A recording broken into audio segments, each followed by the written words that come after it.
6 members YouTube academy channel உங்களை அன்புடன் வரவேற்கிறது. ஸோ இந்த வீடியோ வந்து டிஎன்பிஎஸ்சி குரூப் 2 அண்ட் 2A விடோஸ்க்கான கட் ஆஃப் மார்க்ஸ் ப்ளஸ் ஆதரவற்ற விதவையர்கள் வந்து அரசு வேலை வாங்கணும் அப்படின்னு நினச்சிங்கன்னா, நான் இந்த வீடியோக்கு கீழே உள்ள டிஸ்கிரிப்ஷனில் ஒரு வாட்ஸ்அப் குரூப் லிங்க் ஒன்று கொடுத்துருப்பேன்.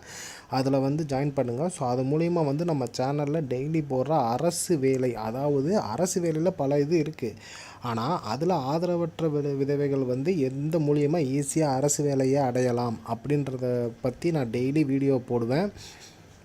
ஸோ அவங்களுக்கான வேக்கன்சி எவ்வளோ, அவங்களுக்கான கட் ஆஃப் எவ்வளோ மார்க் எடுத்தால் விதவைகள்னால் வேலைக்கு ஈஸியாக போக முடியும். ஏன்னா அவங்களாம் ரொம்ப கஷ்டப்பட்டவங்க, ஹஸ்பண்ட் இருக்காது, பசங்க இருப்பாங்க, ஸோ சின்ன சின்ன பெண் குழந்தைகள்லாம் இருக்கும். ஸோ அவங்களாம் அரசு வேலை கிடைச்சா கொஞ்சம் அவங்களுக்கு யூஸ்ஃபுல்லாக இருக்கும். ஸோ அதனால் அவங்களுக்கு ஒரு ஹெல்ப் பண்ணணும் அப்படின்ற மைண்டில் இந்த ஒரு வாட்ஸ்அப் குரூப் ஒன்று ஆரம்பிச்சிருக்கு. ஸோ அதில் விருப்பம் உள்ளவங்க தாராளமாக வந்து சேர்ந்துக்கலாம். ஸோ டிஸ்கிரிப்ஷன் கீழே லிங்க் இருக்கும், அதில் ஜாயின் பண்ணிக்கோங்க. ஸோ இப்போது நடந்து முடிந்த டிஎன்பிஎஸ்சி குரூப் 2 ஓட விதவைகளுக்கான கட் ஆஃப் மார்க்ஸ் என்ன அப்படின்னு பார்த்தோம் அப்படின்னா, ஸோ நம்ம ஆல்ரெடி பிசிக்கெலாம் கொடுத்துருந்தோம், எல்லாத்துக்குமே தெரியும். பிசிக்கு, எம்பிசிக்கு, எஸ்சிக்கெல்லாம் வந்து தெளிவாகவே கொடுத்துருந்தோம். ஸோ அதுபடி வந்து எல்லாருமே வந்து கரெக்டான கட் ஆஃப் எனக்கு கிடைக்கும் அப்படின்னு சொல்லி நிறைய பேர் வாழ்த்தெல்லாம் தெரிவிச்சிருந்தீங்க. ஸோ விதவைகளுக்கான கட் ஆஃப் என்னை பொறுத்த வரைக்கும், விதவைகளுக்கு வந்து நீங்களாம் நார்மலாக 120 போட்டிருந்தாலே ஓகே, உங்களுக்கெல்லாம் வேலைகள் வந்து கன்ஃபார்ம். Maximum 110 to 120. இதே எஸ்சி எஸ்டிலாம் 110 போட்டிருந்தாலே போதுமானது.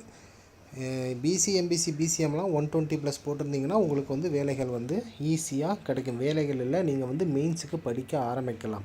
அது மட்டும் இல்லாமல் குரூப் 4க்கும் உங்களுக்கு நிறைய வாய்ப்புகள் இருக்குது. தயவு செஞ்சு இவங்க வந்து என்னையை பொறுத்த வரைக்கும் என்னோடய இதில் வந்து நீங்கள் மெயின்ஸ்லாம் கஷ்டப்பட்டு எழுதி போகிறதுக்கு, ஸோ உங்களுக்கு அதுதான் நோக்கம்னா நீங்கள் அதில் போகலாம். ஆனால் குரூப் 4ல் வந்து உங்களுக்கு ஈஸியாக வேலை கிடைக்கும். ஸோ நீங்கள் அதை படிச்சிங்கன்னா விதவைகள் வந்து ஈஸியாக வந்து ஆதரவற்ற விதவைகள் ஈஸியாக குரூப் 4ல் வேலைக்கு போகலாம். சரிங்களா? ஸோ கண்டிப்பாக 110க்கு மேலே உள்ளவங்க வந்து நீங்கள் மெயின்ஸுக்கு படிக்க ஆரம்பிக்கலாம். அப்படி இல்லைன்னா குரூப் 4க்கும் நீங்கள் படிக்கலாம், ஆதரவற்ற விதவைகள். அது மட்டும் இல்லாமல் ஆதரவற்ற விதவைகளுக்கான வேலைவாய்ப்பு தமிழகத்தில் கொட்டி கிடக்கு.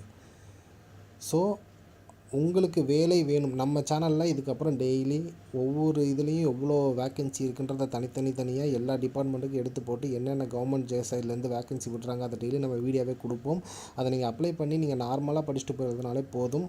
ஆதரவற்ற விதவைகளுக்கு வந்து ஈஸியாக வேலை கிடைக்கும். ஸோ ட்ரை பண்ணுங்கள். ஸோ இது கீழே டிஸ்கிரிப்ஷனில் வாட்ஸ்அப் குரூப் கொடுத்துருக்கேன், ஜாயின் பண்ணுங்கள். ஸோ நன்றி.